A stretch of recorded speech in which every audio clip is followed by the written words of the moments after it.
What's up guys, welcome back to my channel, and for today's video we'll be looking at Skylords Reborn, and I'll be playing Sunbridge solo on expert by using only buildings and spells. So I will not be using any units, I won't be playing any units in the map, and I'll also be playing the map on solo, so the difficulty would be much more harder for me.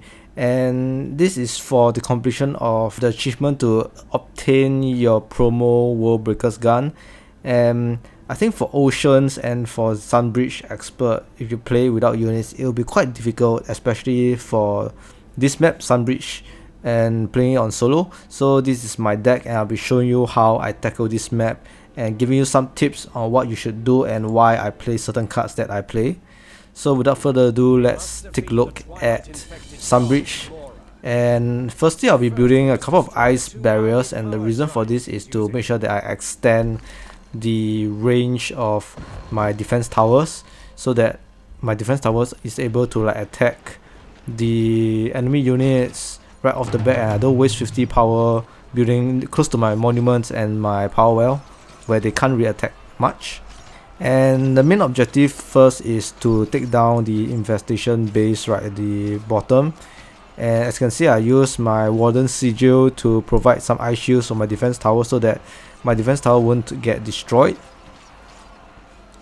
And over here is just my backup defense tower, but if you are good at micromanaging your units and keeping your defense tower alive, you wouldn't have to build a second defense tower. The second defense tower more likely to be right in front around here, so that you can have more range to attack more Twilight units. And after you kind of have your base here secure, you should start building a defense tower at the top to start attacking the walls and bring down the Twilight units. Yeah, so let me speed up a little, and yeah, just make sure to continuously give your defense tower the ice shield to prevent it from getting destroyed. I chose the Warden Sigil, the green affinity, but you can also use the blue affinity one too. The good thing about the blue affinity one is that it has more ice shield capacity, but the regeneration is very slow. So yeah, it really depends on which kind of like Warden Sigils you have. And I'll also be using the enemy gate switch strategy, where I will switch every 30 seconds so that no big waves will come to attack my base. So this is the method that I will use. I know it's a little bit of a cheat code, but I'm already playing at quite a disadvantage, and I wouldn't want to have my run be prolonged any longer. So this is the way to finish the map quicker. I will also not be using any enemy monument in the map too. So the only cheat I'll be using is the enemy gate operator. So yeah, make sure to destroy the infestation base and build more forward defense towers to advance your territory and position. And over here is for me to build my defense towers to attack the Twilight Slaver and eventually obtain the power wells on the left. Later we'll be doing the same thing on the right, so that will be after we take down all of the walls here. So I just keep building more defense towers to take down the walls. However, don't overbuild too many defense towers. You want to kind of save power. And once your defensive position is getting more and more ahead, you can kind of like just destroy the towers closer to your base at the first op. When you kind of almost destroy half of the wall, automatically the whole entire wall system will just tumble and get destroyed, and the remaining Twilight archers will come off the wall and attack your defense towers. So yeah, over here I would recommend maybe about 2 defense towers at the least. And the next thing here would be to build your power wells, and what I do is to build my Warden Sigil, because it's a very small building and it can get as close as possible for me to gain ground presence to activate the power well. And yep, this is what I'll be doing. Power wells first, and then I'll be building some construction hut so that I can start building some buildings here and there, notably the cannon tower first. I'm just waiting for these Twilight archers because I will have to build the walls before it reach. And yeah, once you kind of have your walls up and your cannon towers, this wave is very easy to defeat. Also, you should build the Sunken Temple. So the Sunken Temple is one of the ways where you can obtain ground units without playing any units at all. But the downside to this is that the unit that the Sunken Temple spawn, the pest creepers, will only stay alive for 60 seconds, which is about a minute. And yep, I want to get the power wells at the side too, so one defense tower would do. And what I do is to just continuously send out the pest creepers and also to build more Sunken Temple. What you could also do at first is to just build a construction hut and then summon all the buildings required. But for Sunbridge, honestly, you have quite a bit of power built up because you don't play any units at all. So either way works. The construction hut is mainly for me to build up buildings much more quickly. And yes, the pest creepers alone will not be able to take down the Twilight Headcaster because they regenerate their health and they kind of like knock back your pest creepers. So you have to bring some reinforcements to build cannon towers to take down the Headcaster. And once done, get your third orb and start building more of your defensive positions and draw the enemies from the top base here down. And for this, you would have to have the Hammer 4 long range ground attack. Yep, the Hammer 4. And also the Stone Launcher, which attacks air units. Both air and ground units for the Stone Launcher. And yeah, just overwhelm the enemy base. The pest creepers are pretty helpful here. All in all, don't forget to switch the gates every 30 seconds. If not, danger will come and there's a lot of strong Twilight units that will be spawned and attack your base. So make sure to continuously activate the enemy gate switch. And as you can see, I've summoned this infected tower by using enlightenment.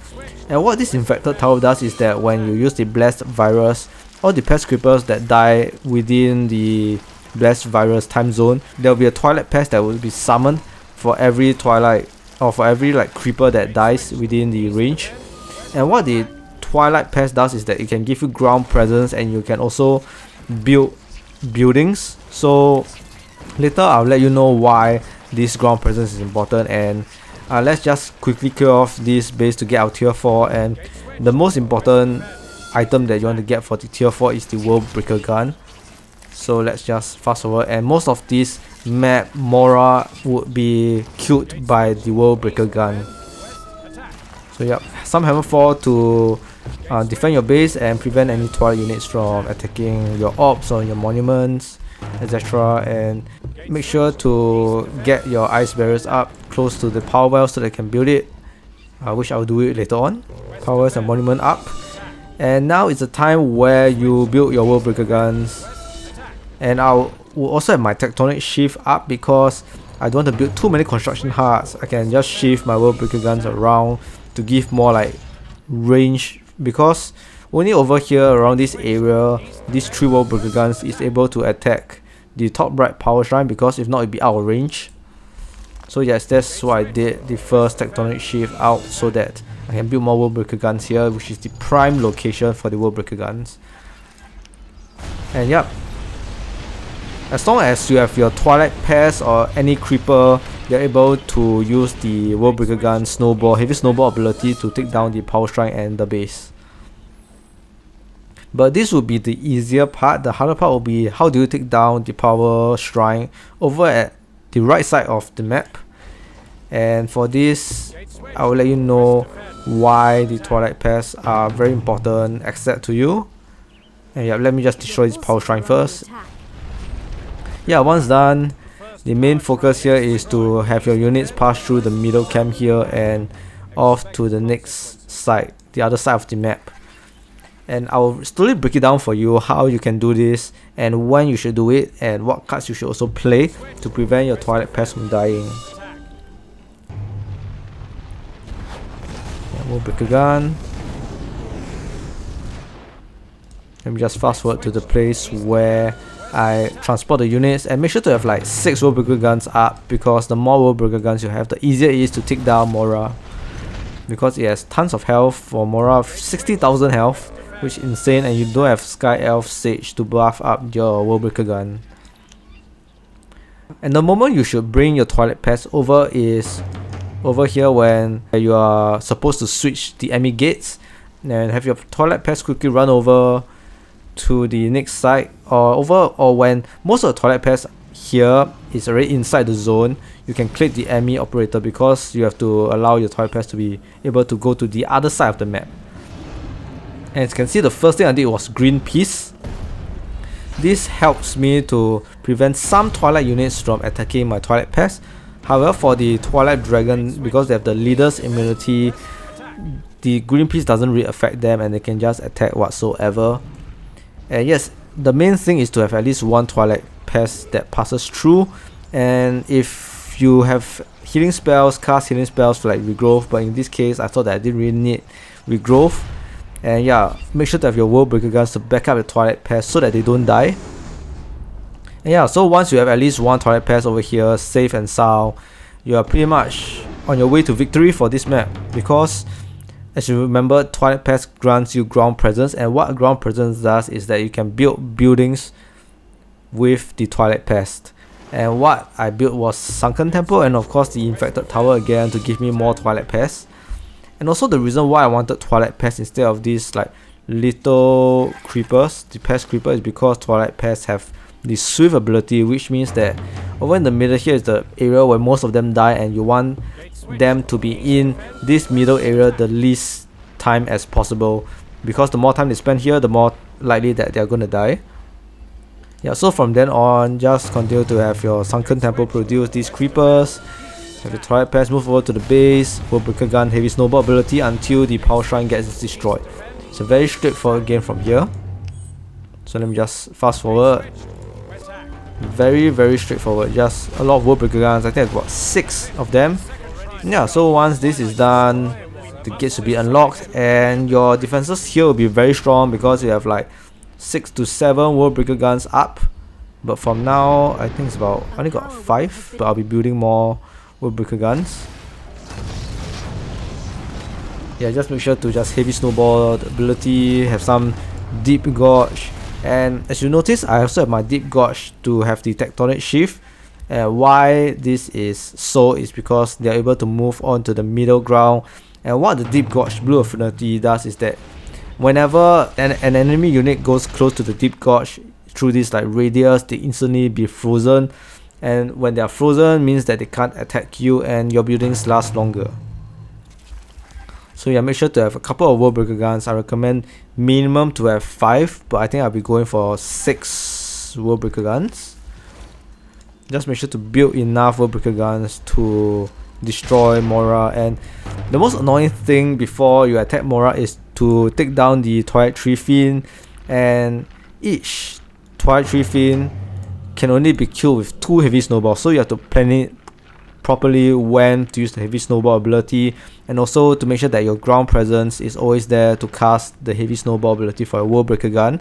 If not, Mora will just keep respawning the tree fiends like nobody's business, and later on you'll see I have a slightly hard time to clear the tree fiends because I always have 2 down but not the last one, and Mora will just continue to regenerate those tree fiends. Yeah, so let's slowly take a look. And the reason why I'm stuck here is because the Worldbreaker gun took up all the space and my Twilight pest is unable to get to the middle. So yep, that was what was happening.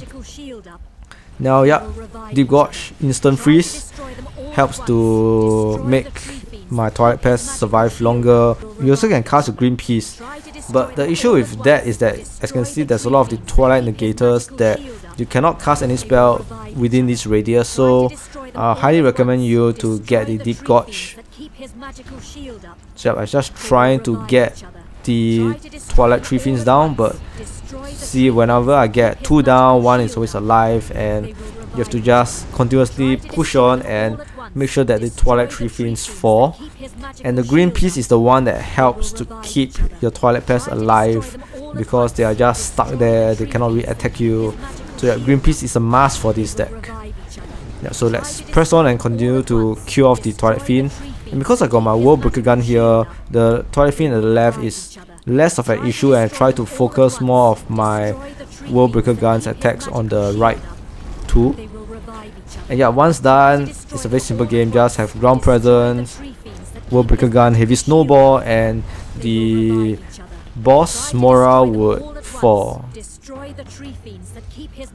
Yep, so this will take a while because of Mora's high health.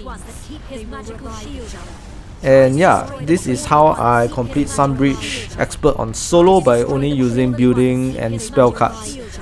And if you enjoyed my video, don't forget to hit the like button and hit the subscribe button. Hit every single button except for the dislike, of course. And I'll see you guys again soon for more Skylords Reborn video. Try to destroy them all at once. Keep hitting magical shield.